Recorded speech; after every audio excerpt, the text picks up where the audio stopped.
Ah, vale. Hi. Hello, everyone. Hello. Hello. Well, maybe we can wait for a minute. I don't know if you want to maybe share in the chat where you guys from. We're finally doing a talk in English, and I have a feeling from what I've been seeing that we have quite an international community today. So if you want, maybe just mention in the comments where you guys at, where you guys from. We're actually with Andres. We're in Barcelona right now, basically a 5-minute walk away. Basically neighbors. Okay, good. Oh, Nebraska, that's cool. Madrid, Spain, cool. What's the time right now in San Diego? Okay, so my thoughts were actually real. We're quite international today. Okay, so good morning. That's cool. So I'm just gonna explain you a bit the dynamic of today. I'm gonna in the beginning. I'm just gonna do the quick presentation of Cyber Patio and what we're all about, and basically afterwards we'll go after having a conversation with Andres about all basically everything related to user testing. He'll give us some tips on that. And we really invite you and encourage you to ask all the questions. Also, if there's someone here who is a researcher and wants to share some kind of thoughts, let us know, because I can pull you out on the screen and we can have a bit of a conversation. And yeah, and so basically let's start. I'm gonna start with a quick presentation of Cyber Patio, just to explain you a bit what we're all about. And basically then we will start. Okay.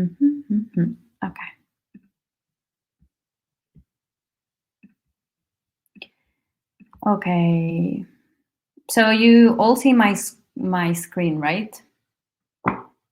Just quickly to confirm. Okay, yes. Okay, cool. So today, these sessions, we call them Cyber Café Talks. So for some people, you can actually have a coffee and and enjoy this conversation. So it's basically, it's not workshops, nothing. It's just like meeting people from the field and talking about, well, casually talking about super important topics and see what experience we have, and basically sharing inside the community different knowledge. So Cyber Patio is a school. It's basically, we were just born in a post-COVID era, and our goal is a bit to challenge the future of education.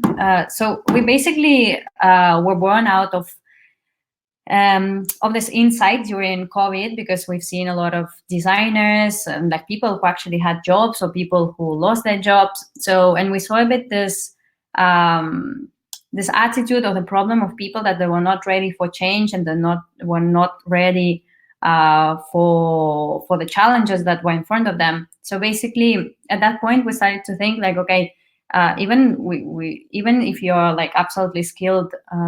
Did you lose my screen? Oh, okay.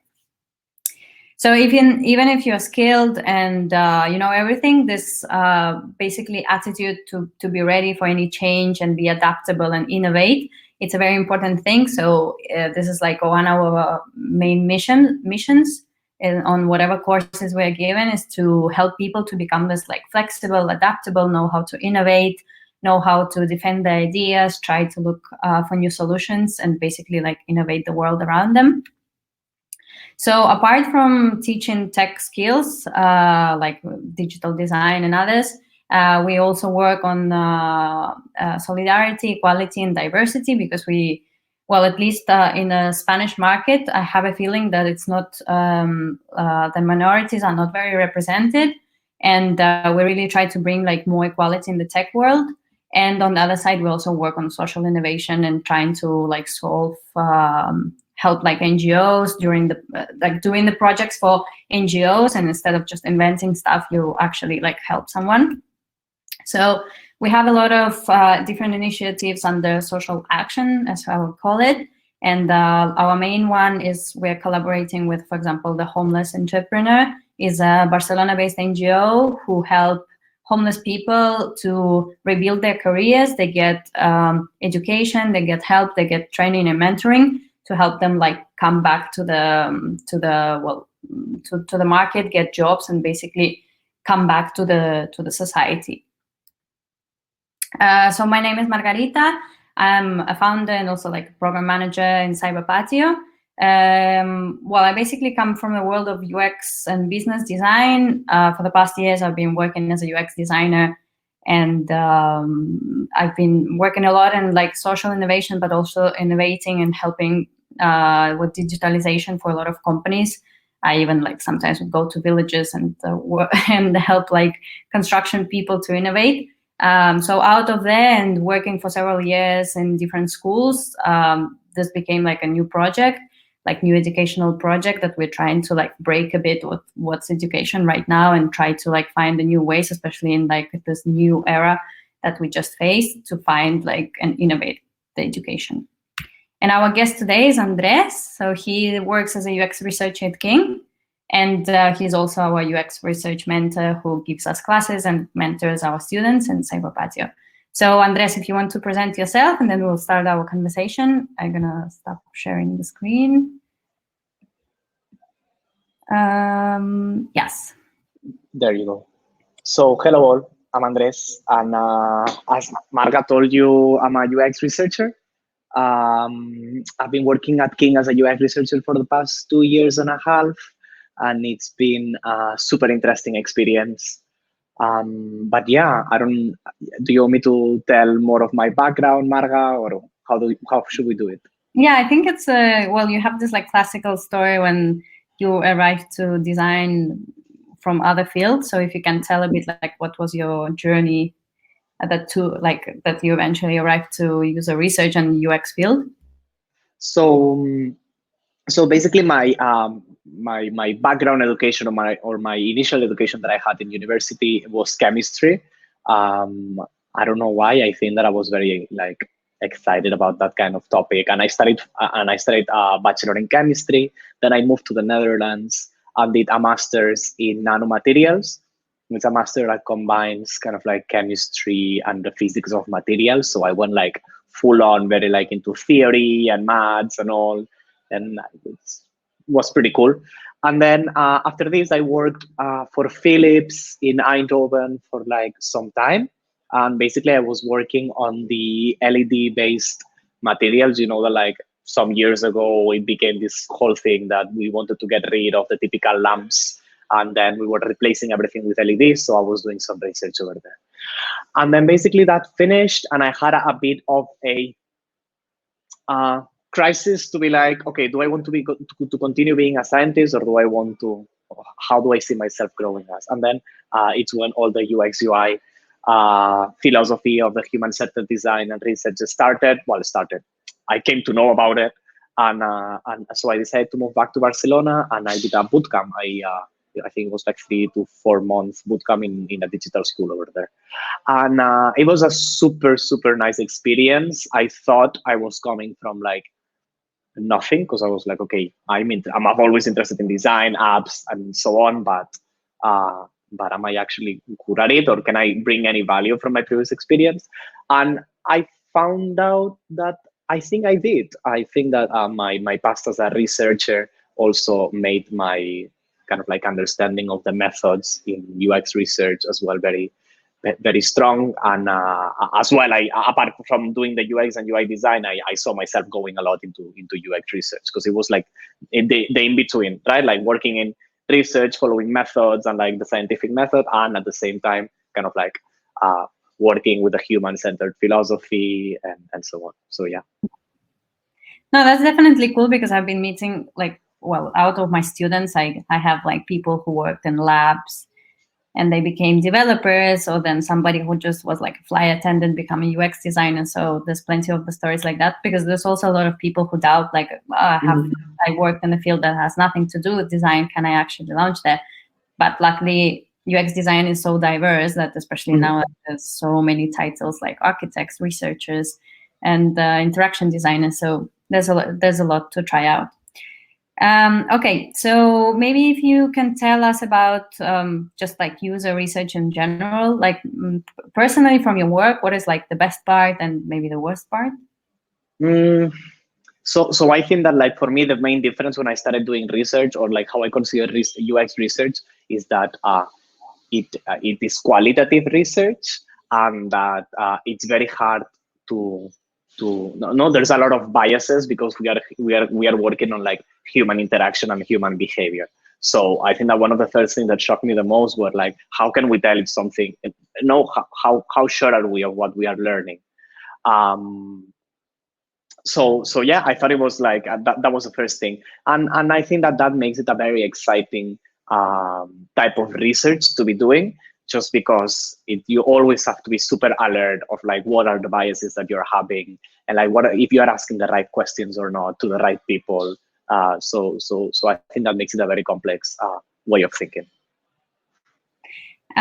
Also, like to ask our attendees today, you guys and girls know about like qualitative research, or if there's some concept maybe that we should explain, just leave it in the comments.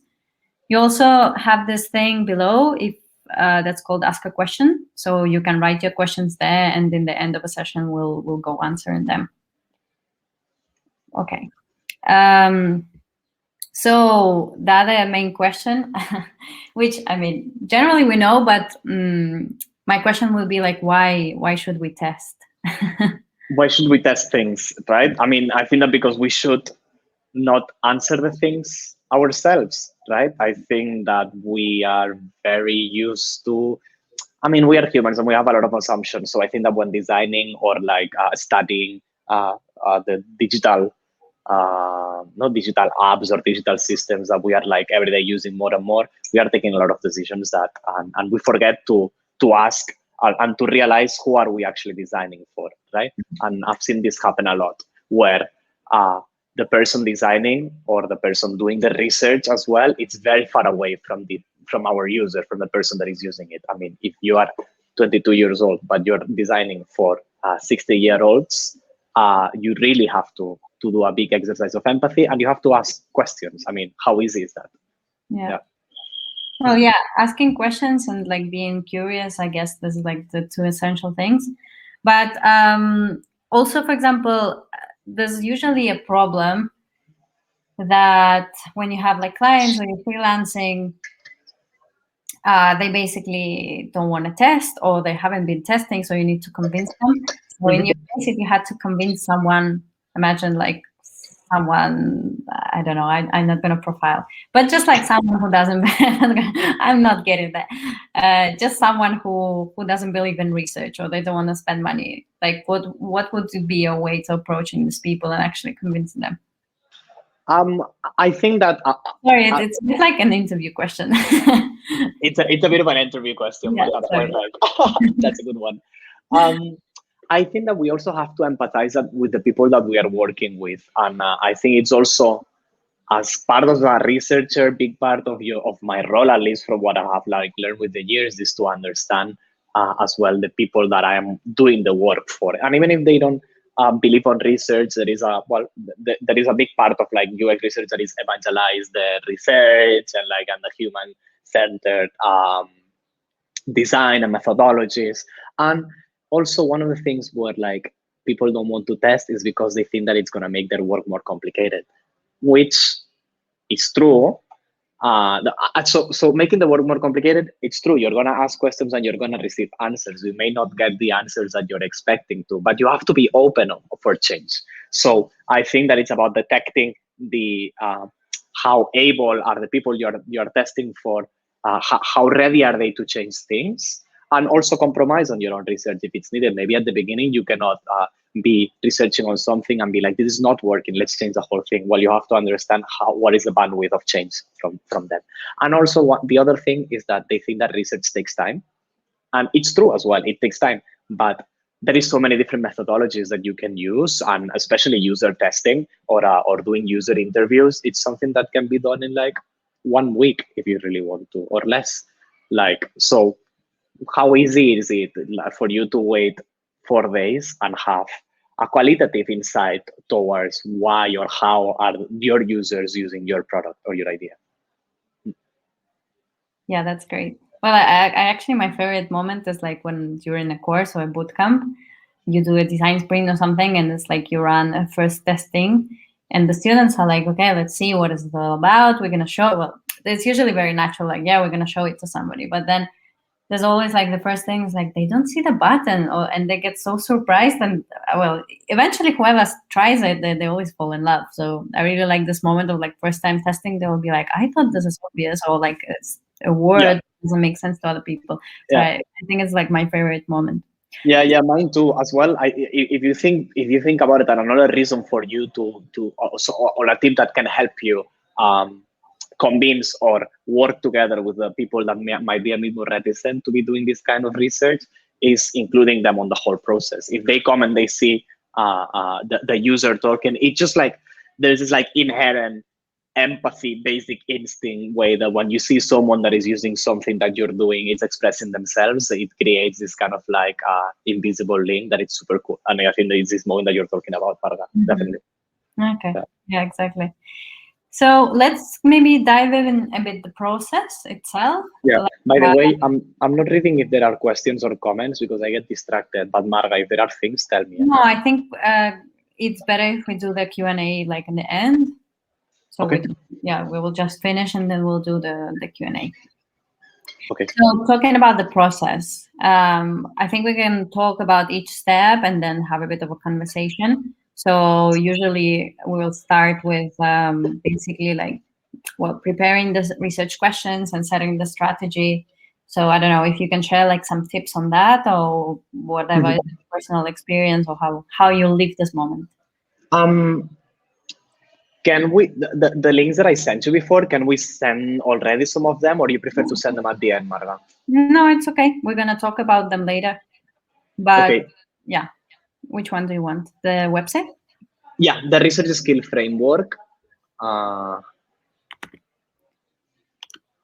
Because the thing is, I'm obviously not like a super expert, and I'm not inventing things. You know, like there is like a lot of places where you can like super easily. You should, and as a researcher, you should be like double checking always how are you following your process and if you are like skipping the steps or not. So basically, there is this website that Marga sent. It's called researchskills.net, and basically it was done some years ago. And every single year they run like a really large survey to UX researchers all around. So they kind of like gauge because it's really hard to define what are the skills of a researcher, and because it's not only user testing. There's so many things. So basically, this was I think that it's a brilliant initiative, and I think that this website is like one of the places that I always go to double check these things. And today, when Marga was telling me, okay, how can we explain the planning or the research questions, I first thing that I go is go here, because it's like you'll see that it's a bit like strict and like very like book written, but there is a lot of reference points, and it's a good place to start, I'd say. So this is amazing. There's also like some tools and things, but whatever, I always use the skills. So basically, the first thing that we do before user testing is learning is understanding what we want to learn, right? And this is the or at least the way that I find it most useful to kind of like gauge what the problem is by writing or proposing what we call the research questions.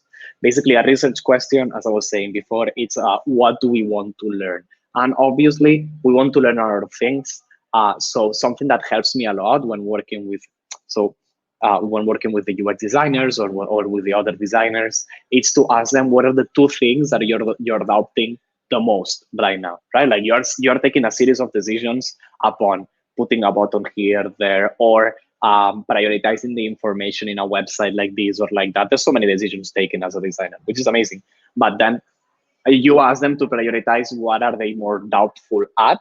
So you, as a researcher, can start gauging how important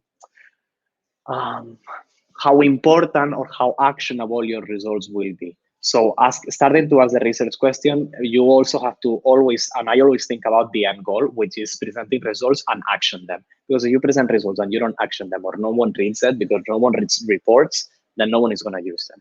So by asking the research questions or by writing them together, this is when you start kind of like already putting everyone on the process and so on. A research question is not a player question, so or a user question. It's different. So a user question is what you ask the person on the interview. That we're gonna talk later how to ask questions without like that much bias. A research question is what I want to learn, as I was saying. The thing of you can ask so many things, but do users understand the current flow to pay for something on an e-commerce website? Yes or not? You know, so kind of like go to the basic and ask the question that can help you answer your design the better. Yeah. This is absolutely important because I remember when I was young, it's like You're no young. one likes, yeah, but like young. Okay. When you don't like setting objectives, it's very like young people thing. I don't know, or it's like junior thing, not setting the objectives and like trying to find like understanding like what are you looking for and just looking for it. Because I remember I had this user research, and it's a bit frustrating because I would go to a target which I definitely know, and then I would research there for hours, and then I'd be like, I didn't learn anything. I already knew that. This is like absolutely useless time.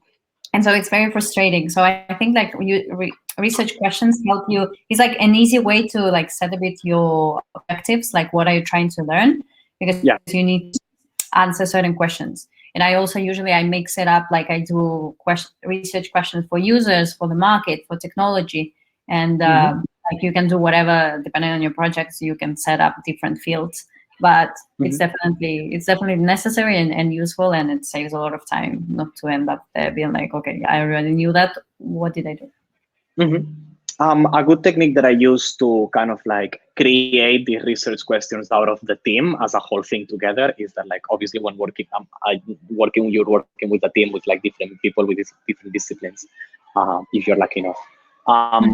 So basically the scope of the project is known by everyone. So what I do is I open a Miro board or like a digital board that there's so many different ones, and I kind of like give them a bit the background or like the context of what we are doing, and I tell them 5 minutes, drop your questions.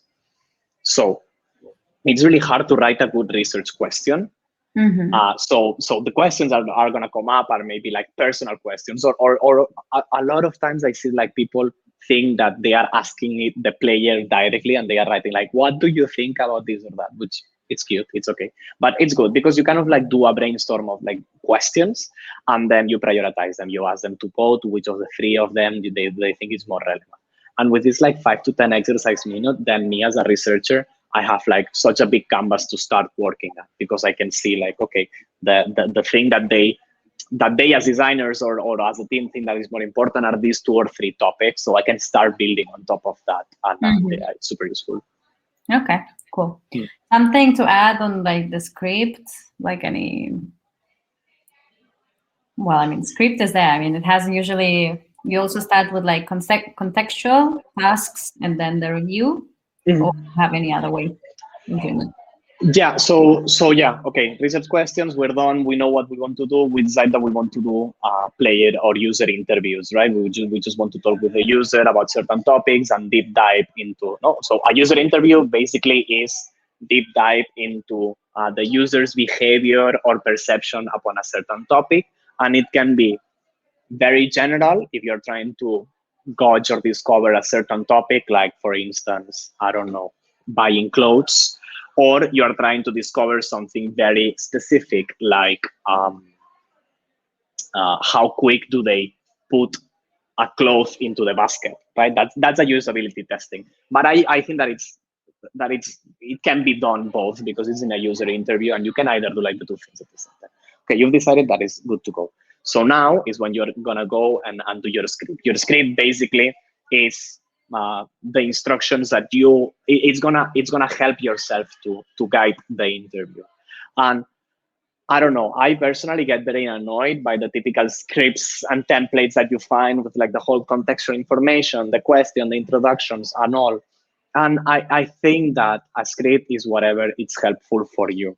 if it's only helpful for you to put like the 2-3 main ideas that you want to gauge from each section, and then kind of like, because you have the capability of kind of like further deep diving on the topic, do it.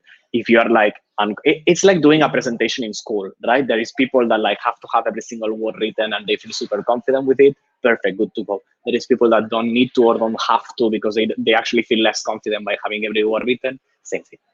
So, but yeah, it should consist of 3 parts. No, first, how do you set the context and how do you introduce yourself, the user itself, and the topic to the everything, and then the different sections on like, okay, first we're going to talk about this topic, then we're going to do this, we're going to test this, and the closure.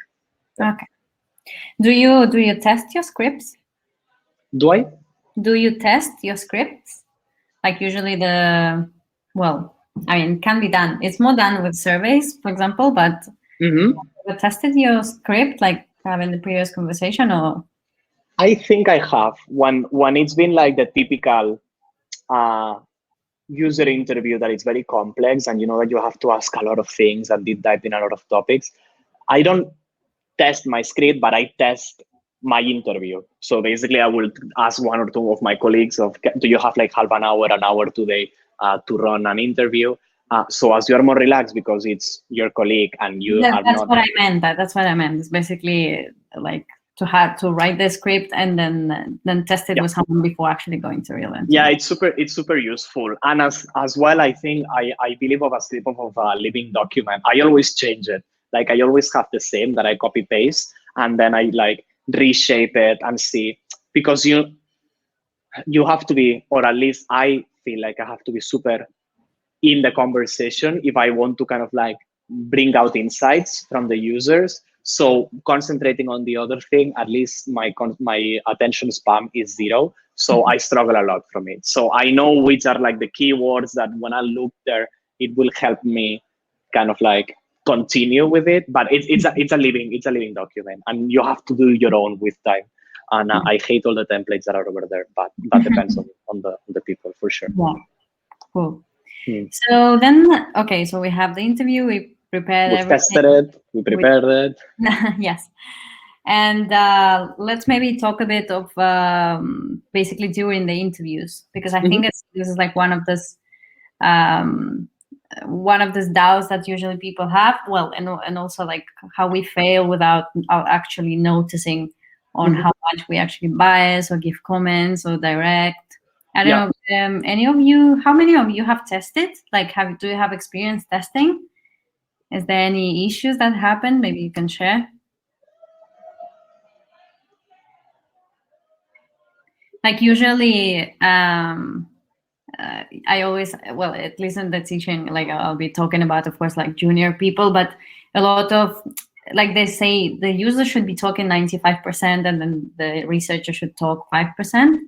And sometimes I would like go into well, like you have several students testing, and then you go in, and the moderator is just like talking and talking and then talking and talking, and it's like, hey, stop! Like the user is the one who should talk. Yeah, because you like see the conversation, and it's impressive. That's really funny. Sometimes you get so excited that you start talking too much, right? And yeah. One of the things that I like, it really shocked me the first time that I saw someone doing like an interview to the user was my boss, and she basically in like a whole hour only said like only was humming to it, like that's it. Like she was actually saying nothing at all, and like the person didn't stop talking for a whole hour, and like she still does it. And this is something that like I can do it. I have like on the talking a lot or not talking a lot. I think I talk a lot on interviews, but kind of like you find your own way to kind of like make it work. But like for me, I feel really bad empathizing with the other person when they are like only talking the whole time. I don't know, and I love talking. So well, then it was a challenge for you. Well, here Gareth says, like, I think it's easy not to want to lead, but if there are awkward silences, for example, you can end up leading and try to guide the combo a little. Well, actually, the awkward silences, they're the best. And I personally, I have this way of talking that I well, I just felt it at some point. I was seeing how I talk, not in this context, but usually I'll say a phrase, but I won't finish it. And when you do this like awkward silences, people start talking a lot. And actually, one of the like typical techniques, if you see like from Nielsen and Norman, they actually encourage you to make it uncomfortable, because if you're silent, other people will be like, they'll eventually start talking. So Narai says, I've done a few in-depth interviews and sometimes people give short responses, even with open-ended questions. So do you have any tips to keep the conversation flowing? Yeah, I think that now can you share the book, the link to the book that I told you? Yes. So, I mean, when talking about like interviewing and what are the right questions to ask and these things that you're saying, the awkward silences and how you want to actually break them, but you can't, or how do you kind of like go further from like shorter questions? There is a really good book from Steve Portugal, which is called Interviewing Users. It's a bit boring to read because it's literally like sentences of questions that you can ask, like full on, depending on like the introduction, setting context and everything. But it's a very like good toolkit to have. I had it. I think I gave it to someone, maybe to you, Margan. I don't know what it is, but like it's super useful. I always kind of like, you don't have this one. Okay. So I always, it's very useful. Again, when you are like preparing your script or thinking which are the kind of questions that you can ask, head there, and it's a super good book to maybe not read, but to kind of like use, you know, it's a book to use. So in order to help, no, who was asking that that people give short responses? Yeah, there is people for everything, right? There is people that like give you really long answers and that you want to kind of like cut because they are going off topic. There is people that are going to give you really short answers and they are not telling you anything. I think that the way that you have to think about asking. So if you want to learn about something, it's not only, you cannot only learn it with one question. I think that it's more of developing this way of like knowing how to follow up with the user and knowing how many questions do you need to reach there. And sometimes it's a lot about the why game. You know, when you're a kid and like someone tells you something and you're like, why? And the person answers you and you're like, why? And the other person answers you, and it's like, and you kind of like reach to this ridiculous moment. Sometimes user interviews are a bit like this. You're asking why, even already knowing it, but you want to reconfirm it because the person maybe is using very little words, or because maybe, you know, all this kind of things. So I find that quite useful. Learn how to follow up, and if a person is giving you a really long answer, learn how to cut that person as well. It's a trick, and it's hard to do, especially on remote. Like this whole year that we've been doing like in remote interviews, when a person is talking in front of you, there's some kind of like visual language that you can tell that you want to talk. Remote is way harder. So sometimes it's more of going for those little silences and go there, you know, and ask the question. So it requires this like a following up aspect of like, I'm going to ask it like this first, and then like this, and then like this. And then if I'm interested and this person is answering short, how do you follow? How do you like dig deeper? No, ask the whys, ask the hows. Why and how is super useful in this aspect. Okay, cool. Then Alex is asking, so when a user misses one part of the UI, although they missed it, I struggle not to tell them about, which is classical. Should I say nothing and count it as negative result about that UI part? So it depends on the test that you are doing. If you're doing a usability test, which is basically to understand the way that I complete a task, it's about task completion. Then if, as you're saying, if this person misses it, then it's a miss. And that doesn't mean that you don't have to show that prototype anymore. You can like re-see it and everything and talk through with the person. At least the kind of like testings that I'm more used to doing are not that about like task completion and knowing how fast or how quick or how good you do something. It's more about learning the whys, or the why you are acting one way or the other. So if that person misses the thing that you're trying to test, don't stop it. I would say it's because then you're kind of like breaking a bit the flow, and you're making the user feel a bit guilty for missing something. You want to avoid the person thinking that he's doing something wrong. Do it. Sorry, Marga, tell me. No, I was just saying that it will. I think it just breaks the naturality, because if you show it to them, they will be like, "Oh yeah, it's here," but it's not true. It's not true, and you're just breaking the. It's a very thin line, or like, how do you keep the person talking as if it was talking to like a friend, Yeah. right? By the way, So we didn't talk about like how do you make users feel comfortable, because well, basically, like, you invite them. We usually also like mention something like, "Don't worry, I didn't design it. This is like a prototype, and we're not testing you," and stuff like that. Do you have any like catchphrases that make people chill out? Yeah, you always say the same thing, and then I watch the videos, and I'm like, I'm always repeating the same things. But okay, so the topic from before, we finished it, right? Yeah. So if that person finishes looking at something and you want to rewatch it again, don't feel guilty. Rewatch it again, and then is when you can start like stopping the person. First you see behavior, and then you ask about, like, on a second or a third round, looking at the idea or so on.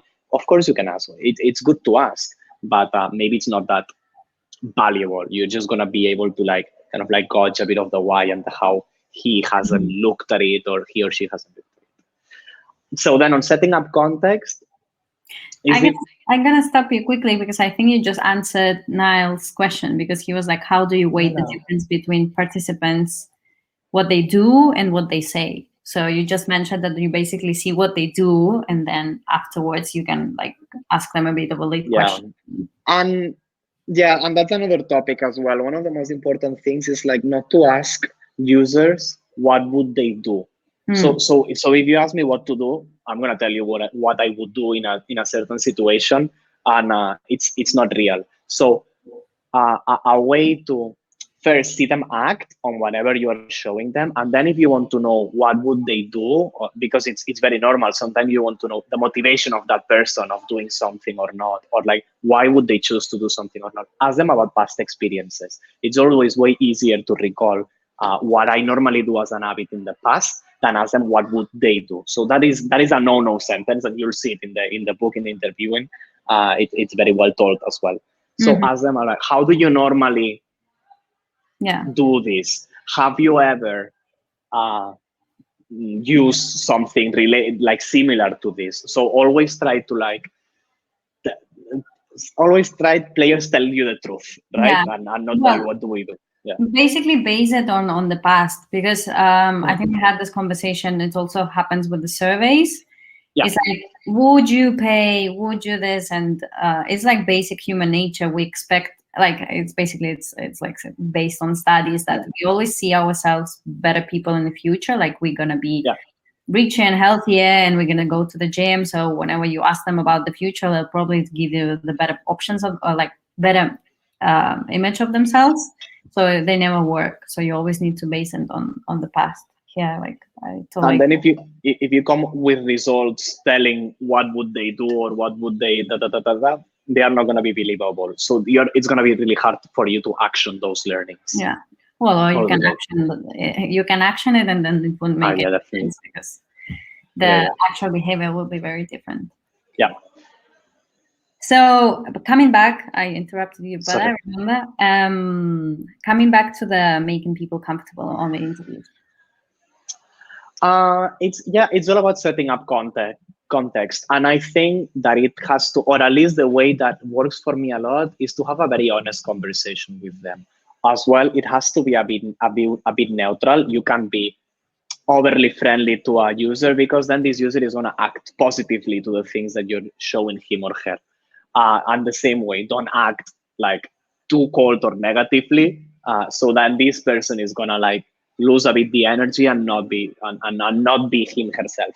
So it's the same thing. It's about setting up context and stating a neutral. And for me, it works. I've been told that I'm positively biased, but for me, it works to try to be a bit more like calm, positive, and kind of like empathetic towards like what the other person is saying. Then setting up context, it comes in 2-3 different ways. You set up the interview and the person you're interviewing at the beginning. It's good to tell them, why are we doing this? why is this valuable, who are you. I always tell them I'm this, and I come from, Who are because you? yeah, because like they start and they listen to my accent. A lot of times you talk with people from all around the world, so it's then break that barrier. Maybe that person is not expecting to talk with someone from Spain, right? So break that barrier. Be like, I'm from here, I'm based here, and I do this and that. And my job is to, I always say that, my job is to talk with people that, whatever you're researching and so on. It's kind of like, it's setting the context over there. And then you tell them that it's a casual conversation. And all the things that I always say is that there is no right or wrong answers. This is not any kind of like exam or test. And what I'm interested in is in what your opinion is and what you perceive and what you think things are. That's it. The right or wrong answer. And then tell them to give them your most honest opinion as well. I've even heard people saying, "You're not gonna offend me if you say if you're being very honest." I don't say that because I think that it's a bit intruding, but it works for some people, right? So I tell them, no right or wrong answers, be very honest, and I'm here to learn from you. So you have to tell me, and I'm not going to say anything. You'll have to tell me everything, and so on. This setting up the context on the interview as well. There's a lot of other things like if you are recording or not recording, that person needs to do this, that, and so on. But well, it's all about that context, to be always stay in a friendly manner and in a very honest way, so that person is themselves. That's the most important thing.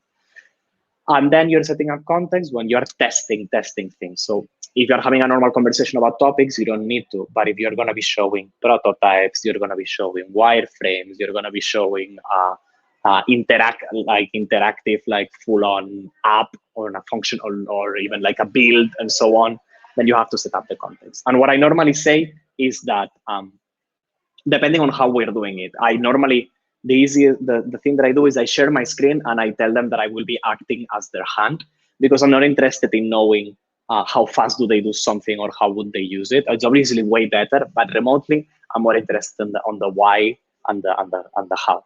So I share my screen with the prototype and I'll tell them, I'll be your hand, so you tell me where to tap. And here is where the silence comes. You'll have to be silent, and that person will have to realize and has to tell you what to do. And then as well, I ask them, and that's something that like David Travis always says, that I'll send you the videos after, is that you tell them that that you have to do an exercise of thinking out loud, right? So you want to listen what that person is thinking at every moment. Saying it is not going to make the person say things out loud, because if you tell me think out loud, I don't know what think out loud is. So it's always good to give an example. Yeah. It's always good to give an example, to be like, thinking out loud is, and then you're like, oh, I'm seeing this. This thing just caught my attention. I would like to go and check it out. Or, oh, I'm not used to seeing this kind of thing. What would it be? And you put a couple of sentences and you let that person start. That person already knows what to do and how to do it. Okay, perfect. So the next one will be, I think, which is like very important question about the biases. Like, how would you try to avoid biasing people? Okay, so there is like, how do I try to not bias people, and how do I try to not bias myself as well? Because I get biased all the time. So try not to bias people is to try to ask the most neutral questions possible. So you don't ask, do you like this, or you don't like that? Do you like this thing that you're seeing? No, it should be something like, what do you think about? So always try to like, and these things come like as a habit, and it's really easy to pick up, but you're going to be seeing it, and you're going to be asking about always ask about like feeling, about doing, about having, about, always use these verbs and never use adjectives. It's useful to kind of like go for the how, what, and so on, rather than like using those like positively and negatively biased things. So I don't know if you ever heard on a survey, but with surveys it's the same thing. When you read a survey, it's like how would you describe, and then there's like very likely and very unlikely, but you don't write how likely would you be of doing that. You should, at least. Yeah, and everyone does it. But, yeah, but it's very common to see that. Yeah. Well, especially I guess in the beginning, that's true. Like in the beginning, it's a very unnatural thing to do because we're like, oh, because everyone really wants to know if they liked it or not, but it's very hard to understand the question. So you need to see. But it's also it's like most of the products. Well, I mean, in gaming industry, it can involve liking, but then in banking, it's like I can't like transferring money to people. Is it useful or isn't it useful? Like, was it quick or wasn't it quick? Like, what was your experience? But like liking, but sometimes people really feel like there will be some kind of emotional, but there's plenty of testings where you really need to understand if that happened, not happened, like if it took Yeah. them a long time or not long time, or especially with like health issues or some kind of long registration forms for something important. Like at least let's see if that wasn't like extremely annoying and then we're good to go. Okay, so we talked a bit about the biases and so that's the during the interview. During So the interview, as well, there is the positively or negatively bias that the person has. Even if you have set the context and you try to kind of like uh, put them in a neutral context where they can be themselves, maybe being themselves is being like overly positive about something, and you are not really understanding how or what they are doing because they are like very excited about the moment, or very like, I'll pass and I'll do anything. So it's also your responsibility as a moderator to like tone down. If they are very positively excited, maybe my tone of voice will go like way more like neutral and deep, and that person will come down. Or if the person is very negative, you will try to like win it in some kind of way, and that is like complete into, at least for me, it's like complete intuition. It's like, okay, I know I can like catch this person up by asking the questions faster or going slower and listening more. But it's always like something that you have in your mind. This person needs to stay neutral, so their behavior and their opinion is a more real one. And then something that like David Trevi says a lot as well is that the more closer the users are to their context of doing things, the less biased they will be towards the reactions. So if it's a person like transferring money, like your best shot that you have to do if you want to investigate or learn how this person is transferring money is by actually being with that person when this person needs to transfer money in their house, car, or whatever they are. Obviously, this is very complicated, but like your approach as a researcher is always go there. And then what you are like, my ideal situation would be this. How can I go a bit to my reality, which is like talking on a person in front of the screen? Then it's good to as well maybe set up context. We do it a lot before showing them how to transfer something on a bank. You're telling them, okay, so imagine that you are, and then you give them a context that is friendly and that is like recognizable to them because you kind of like start knowing your users a bit more, and then you have set their context to an imaginary reality that it's kind of like what they have. I don't know if I explain myself. Yeah. It's like, yeah, exactly. It's just like putting them a bit in the situation. What I wanted to ask you, do you take notes during the interviews, or what's how you work on that? Yeah, a lot of people do, but my attention span is like horrible. I can't take notes. Coming back to that, but I've seen people doing like the best note taking ever, like drawing, and then at the end they have like the complete like perfect synthesis of the results ever. But then this is coming as well to your own bias when you are learning from the users. The best thing that you can do is to rewatch everything that you have moderated, or like everything that someone else has moderated for you. You have to rewatch that. Like actually on the research skills website, it's I was reading it the other day, and it said something like on evaluating research.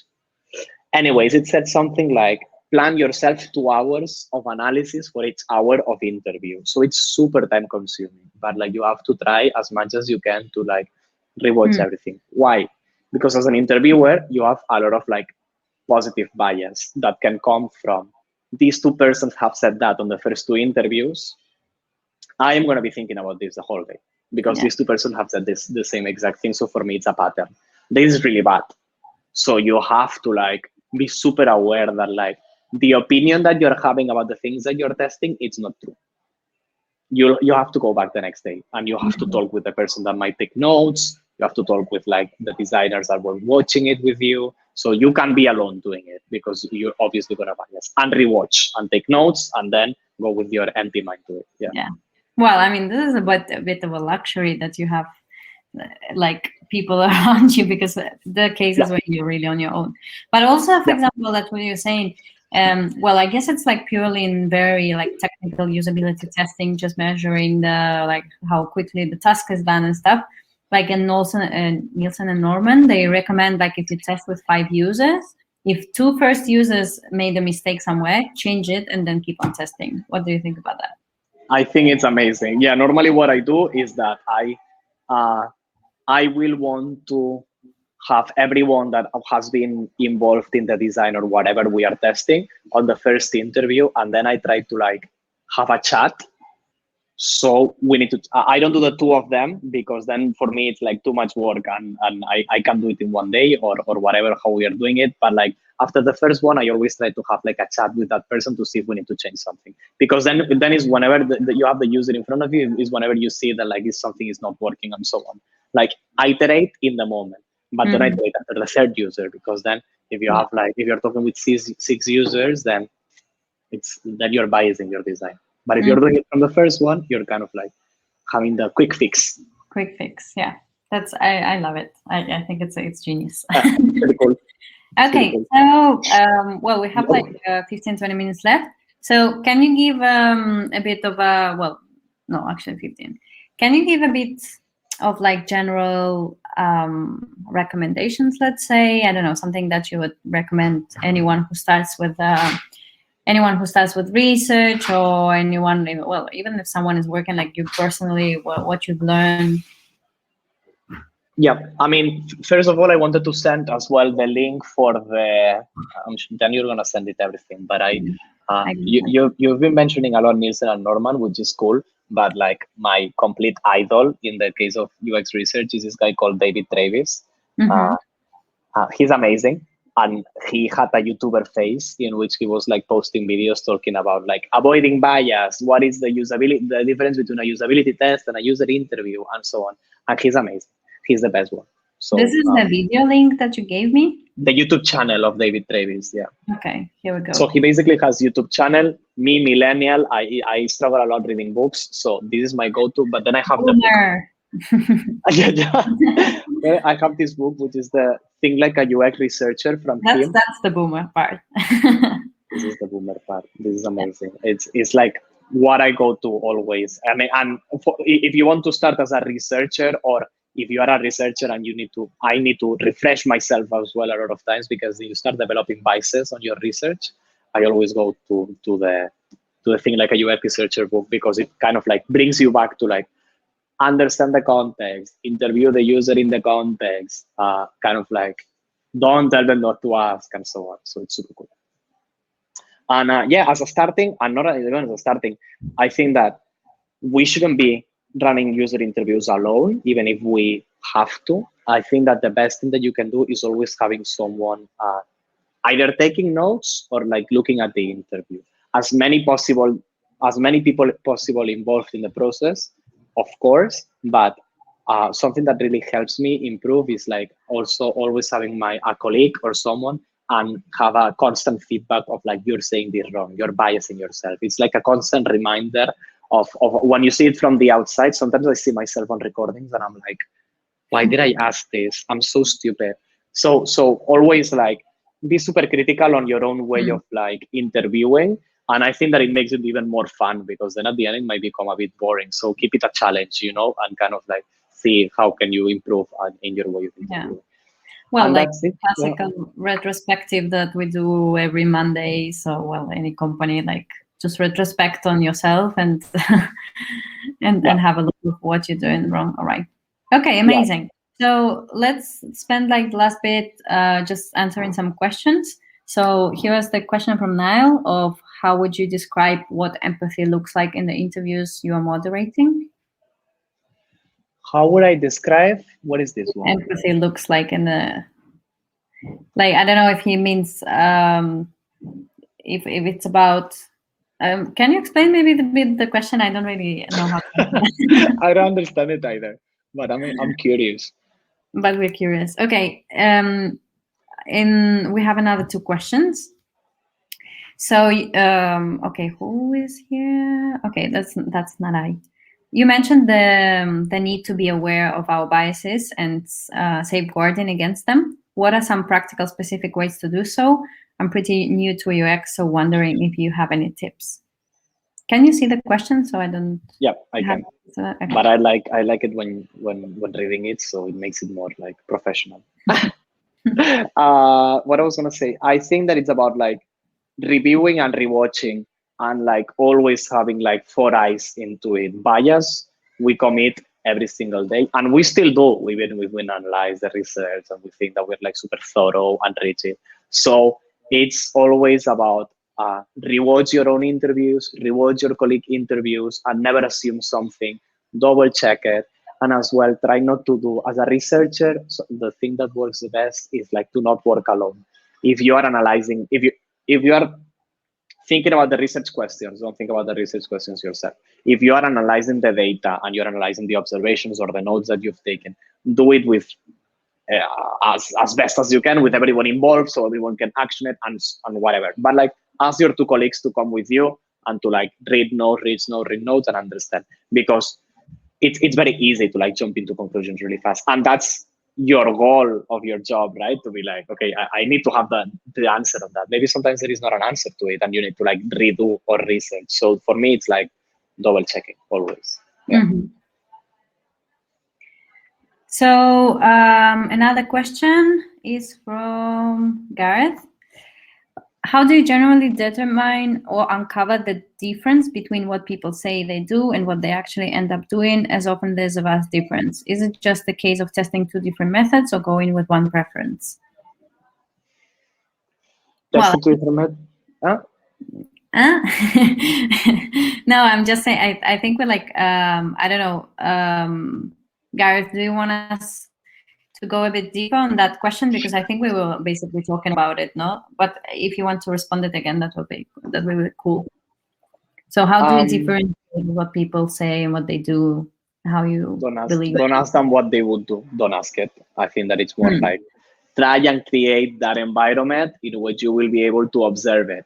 That's a complicated part of like how do I make it so this person comes to this moment and acts naturally. Set up the context, set up the prototype, try to see how it's gonna work on that way, and if it doesn't work, repeat the method and try to do something else for sure. But yeah, that happens a lot, and you always kind of like end up asking them what they would want to do, which is not good, but just be aware that they are not telling you always the truth. Yeah. Okay. Yeah, great. Any other questions? So we finish our Q&A.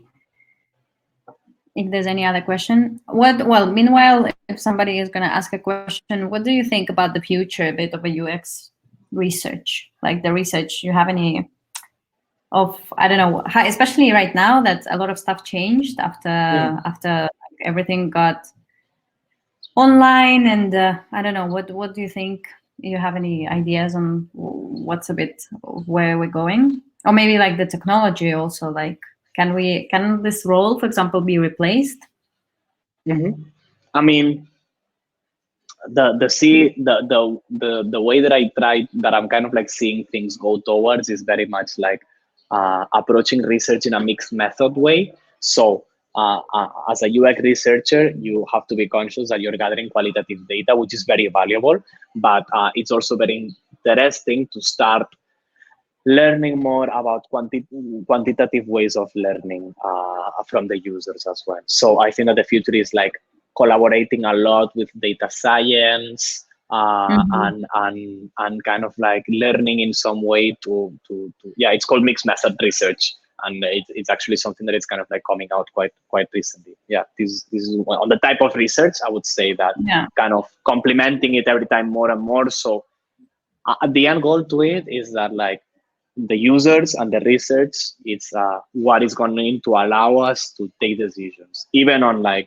one button, but it should as well be for like product roadmap, not to decide how am I going to evolve the idea that I'm following up, and base that on your own research more than like our expert opinions. Like, I don't know how to. Yeah.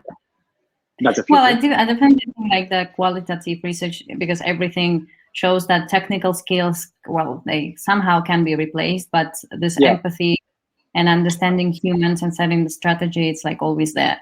Now you can, there's like tools with the AI that you basically, you upload your website and it gives you like all usability problems. So I think this can be like one thing, maybe the Usability testing, yeah. can disappear at some point. But in case of qualitative research and understanding the behavior design, I think this is going to be there. Alex is asking, have you seen a change in the type of insights you get moving from in-person interviews to remote? Yeah, it's I mean, the quality of the research is, it's, of course, it's another thing. It's completely different. I mean,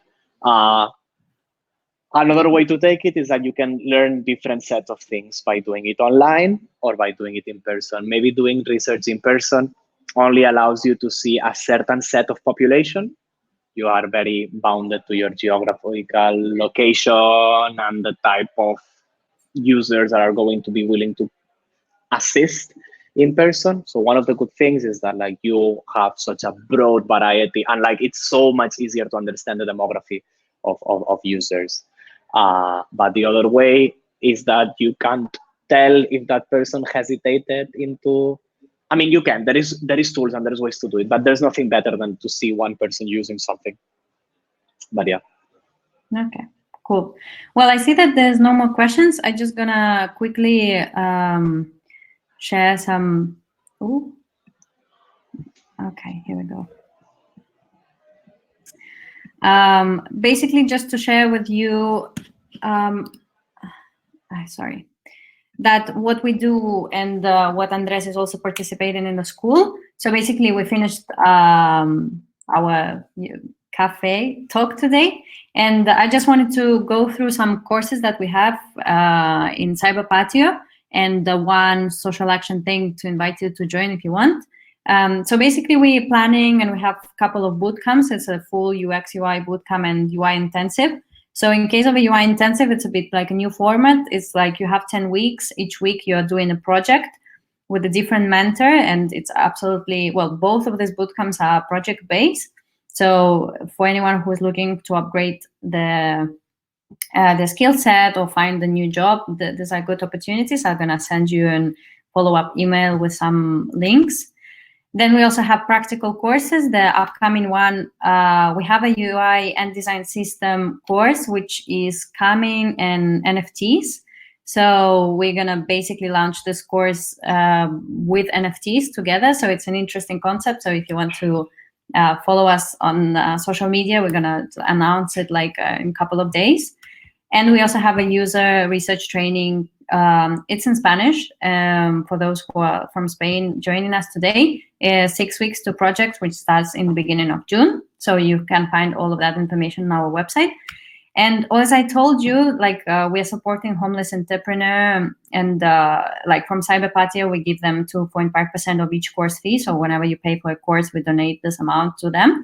And basically, if you like the conversation today, we would invite you. I'll share the website. So if you want to donate like a coffee or like whatever amount you feel like, this will be very exciting for us and also for them, because for them, like every dollar, euro, it makes big difference. So we invite you to like join a bit of our social activity and maybe like help somebody today.